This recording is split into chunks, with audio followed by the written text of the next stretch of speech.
हरिओम. आज मंगळवार 21 जुलै 2026. सद्गुरू ब्रह्मचैतन्य गोंदवलेकर महाराज आज प्रवचनातून आपल्याला सांगणार आहेत की वेदाप्रमाणे नामही अनादी अनंत अपौरुषेय आहे. ऐकूया. शास्त्रामध्ये असं सांगून ठेवलं आहे की कृतयुगामध्ये ध्यानाने, त्रेतायुगामध्ये हवनाने आणि द्वापार युगामध्ये देवतार्चनाने भगवंताची प्राप्ती होते. परंतु कलियुगामध्ये त्यापैकी काहीच साध्य होणं शक्य नसल्याने भगवंताचं केवळ नाम घेतलं असता मनुष्याला त्याचं दर्शन घडतं.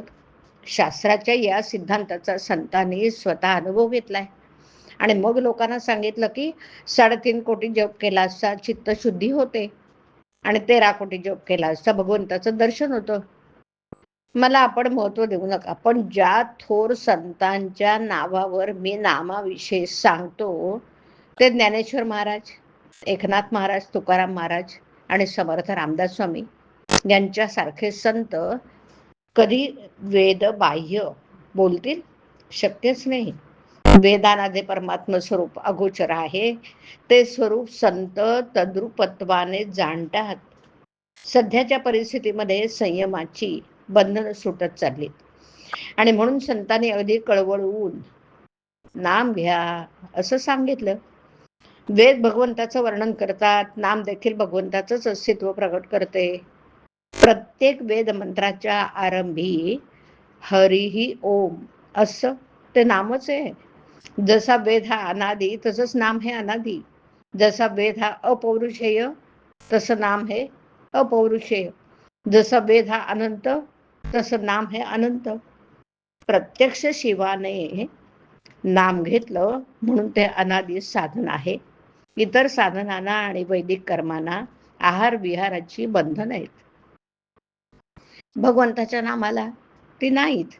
नाम हे आगंतुक नाही.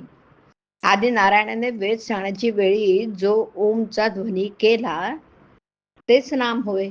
आणि म्हणून सर्वांना माझी विनंती आहे की आपण नाम घेत जावं. किंबहुना आपण नाम घेतले तरच वेदांचा खरा अर्थ आपल्याला कळेल अशी माझी खात्री आहे. वेद म्हणजे भगवंताची स्तुती. ती करीत असताना म्हणजे वेद म्हणत असताना आपले लक्ष शब्दांकडे नसावं, त्यांच्या अर्थाकडे असावं. अर्थ न समजला तरी लक्ष भगवंताकडे असावं. आपण नेमकं तेवढंच विसरतो. नाम घेणाऱ्या लोकांनी शास्त्राच्या विरुद्ध वर्तन करू नये.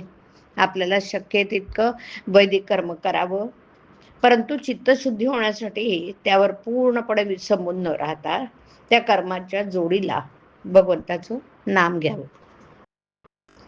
भगवंताला लबाडी खपत नाही. आपलं मन स्वच्छ नसेल तर भगवंत हात आखडता घेतो, पण खरी अनन्यता असेल तर पोटभर पुरवतो. इतक्या तन्मयतेने नाम घ्या की मी नाम घेतो आहे हे सुद्धा विसरून जा. इतर साधनाने लवकर साधल्यासारखं वाटेल, पण ते तात्पुरतं असतं. नामाने थोडा उशीर लागेल, पण जे साधेल ते कायमचं साधेल, कारण नामाने मुळापासून सुधारणा होते. हरिओम. हरिओम तत्सत. हरिओम.